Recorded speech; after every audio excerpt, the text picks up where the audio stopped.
Okay. So hi everybody, my name is Jason Munson, and I'm a eBay expert, eBay professional. And we're not going to talk a lot about eBay today in my course, but I did want to let you know what I do.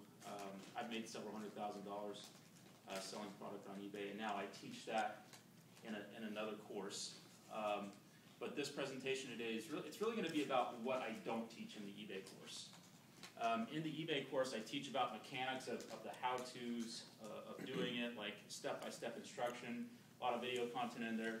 But what I don't really talk about very much is the mindset of where do you have to be in your head to be able to do this. And really it applies to any business, but I've applied it to my eBay business to be very successful. So that's what I want to talk about today. But a little bit more about me is I'm 32 years old. I know I look a little younger. I've been married for 6 years, and I married my best friend in the whole world, and my wife and I do not believe in divorce. And the third thing is that we have a son, and he's just over 5 months old. This is where I kind of get the oohs, ahs, you know, Yeah. this sort of thing. Oh, nice. So, we did not plan on having children. Like, I had never even dreamed of it. Like, I never even had, like, a fantasy about what would it be like to be a father. So, when this happened, my wife and I had to learn all sorts of new stuff. Like, I had no idea that babies do not sleep through the night. That was, like, totally brand new to me, right? So, I mean, after a while they do, but, you know, for the first couple weeks, they are not sleeping through the night. So me on my intellectual, analytical side, I'm thinking, well, how can we use this? This is a great, you know, thing. Like, what can we do? And so I remember hearing this thing called the Da Vinci sleep schedule. Has anybody heard of that? Mm-hmm. No. Okay. So Da Vinci sleep schedule. What it is that for every 4 hours you take a 15 to 20 minute nap. Mm-hmm. And every 4 hours, so you stay up 24 hours, and you space it out with naps. And so I figured this would be a great tool for my wife and I, since that's, you know, we're having to do this thing, and it was really messing with our schedules. And I thought, well, what if we did a schedule like this? And so I showed it to her, and I thought she was going to be really excited. But guess what she did? You're doing it. You know, she did poo-poos on it, like she says about babies. She did not like it. But I, being like totally in my ego and the red-blooded American father that I am and husband, that I'm going to try this and I'm going to do this so that I can prove to her that it's right, that it works. And if she sees that I can do it, then she'll want to do it with me, right? Okay. So I tried this, and guess what I discovered? I had way too much time on my hands. Huh? I had way too much time. I'd get, you know, it's like I would get to about 11 o'clock at night, and I'd wake up from my 20-minute nap, and I'd be like, well, now what do I do? Mm-hmm.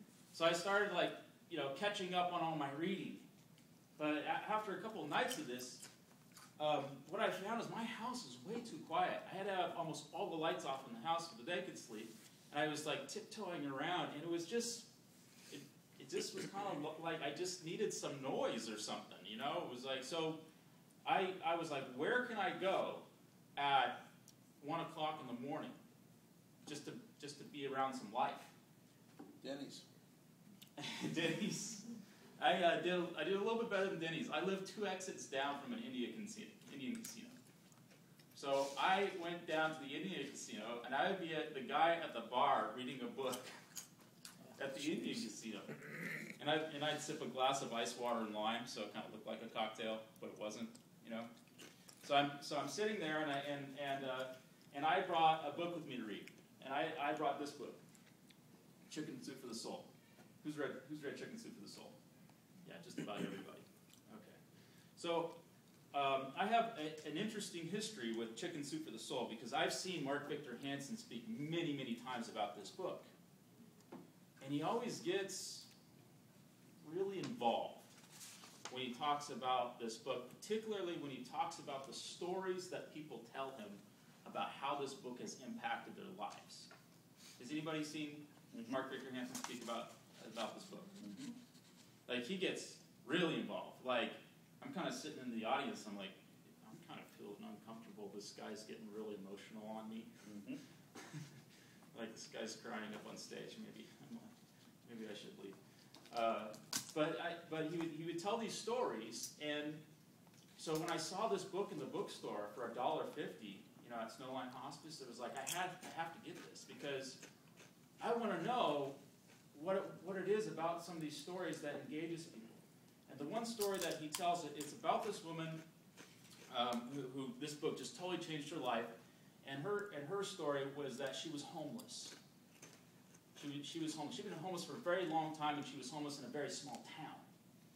And what she would do is she would go into McDonald's and the fast food places, and she would wash her clothes in the sink in the bathroom, and she'd give herself a sponge bath so that she could keep clean. But being the small town that it was, after a while the management would catch on, and they'd kick her out. And so she'd go to the next place, and they'd kick her. So after a period of time, she ran out of places in her town where she could go get bathed and go have her clothes cleaned. And it came about the time where winter's coming around. It's starting to get pretty cold outside. And she hasn't taken a bath in a long time. And she's starting to stink pretty bad. And she's standing out in front of the bookstore, and she's wondering how long she could stand inside the bookstore and get warm before they would kick her out. And she's really scared to go in there because she knows she smells so bad, and she's just really wanting to go in that door. So she finally gets up the courage to walk in through the door, and she figures that if she goes and she walks right up to a table and starts looking at books, that maybe that will be her best chance of not getting thrown out. So she walks up to the first table she sees, and there's Chicken Soup for the Soul.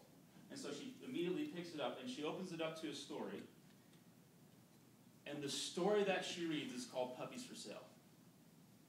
And the story impacted her life so much that it was her turnaround moment. It was like she read this story and everything changed after that. And she went on to do some great things, what we'll talk about later. So when I heard Mark Victor Hansen talk about this, I was like, I really want to know what was in that story.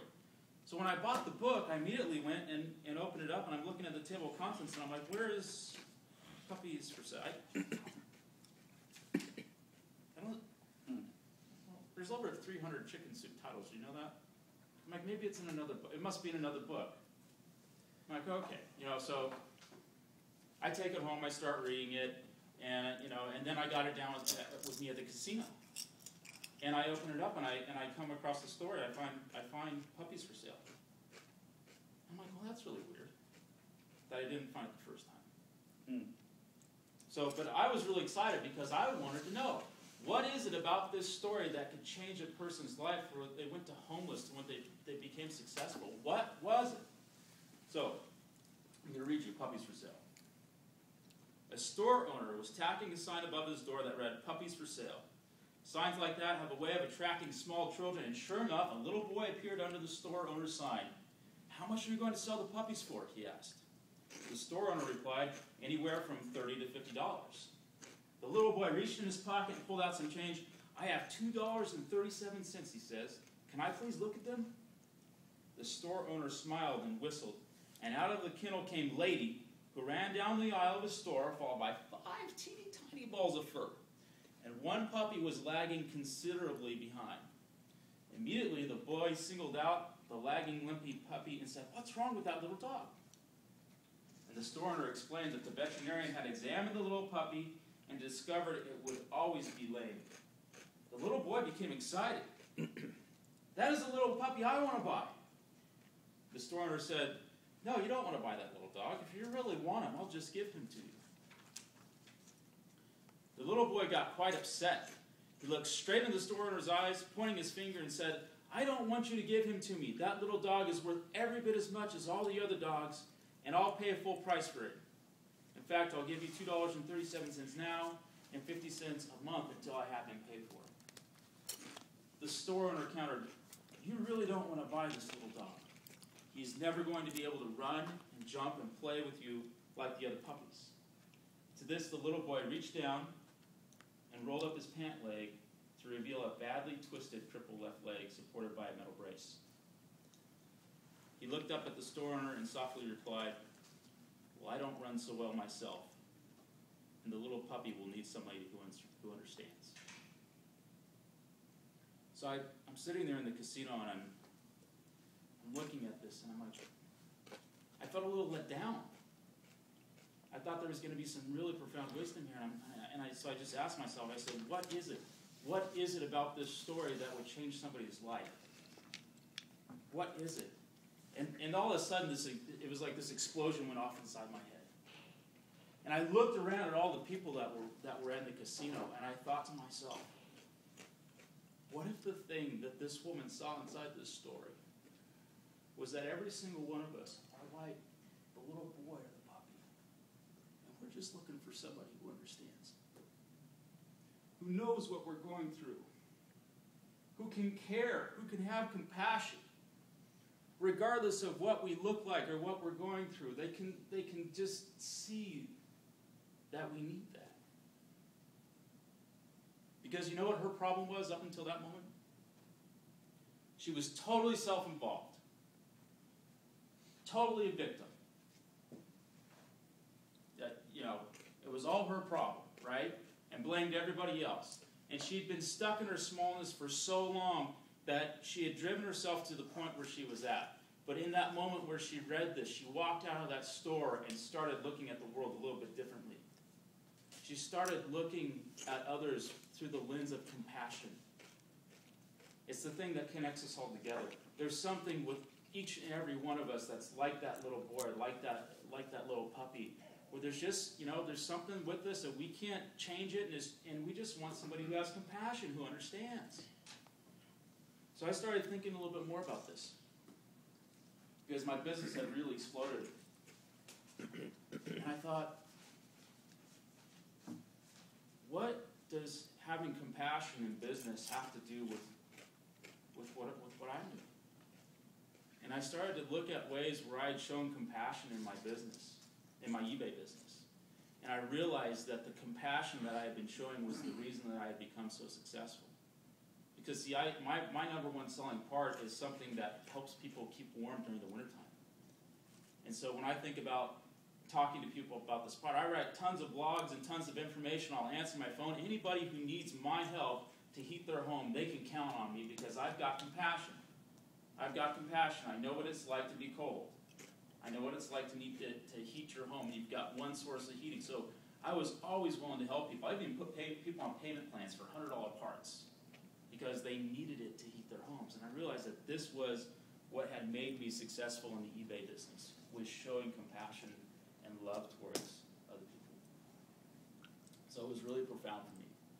So the question is going out of here, and with each of us, it's the end of our mastermind, or at least this session here, the end of our mastermind group, is what's going to happen if you walked out of here and you truly came to your business and came to your customers with the point of view of having compassion for them, of really looking and understanding what they're going through and offering them a solution through the lens of compassion.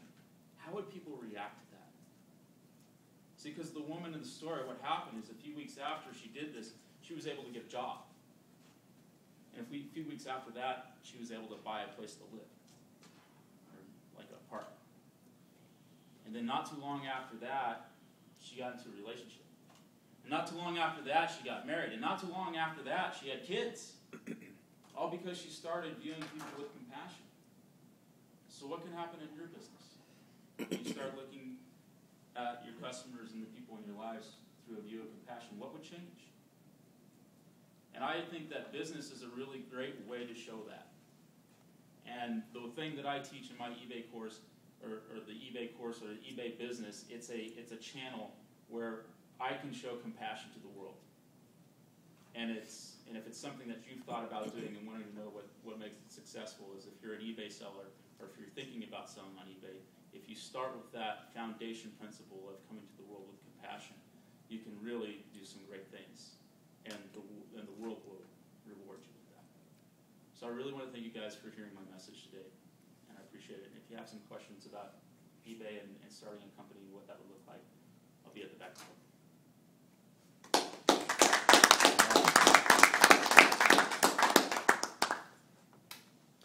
All right. Anybody have any feedback for Jason? You want me to keep it rolling? Capture feedback or no? I do want to capture feedback, but I was going to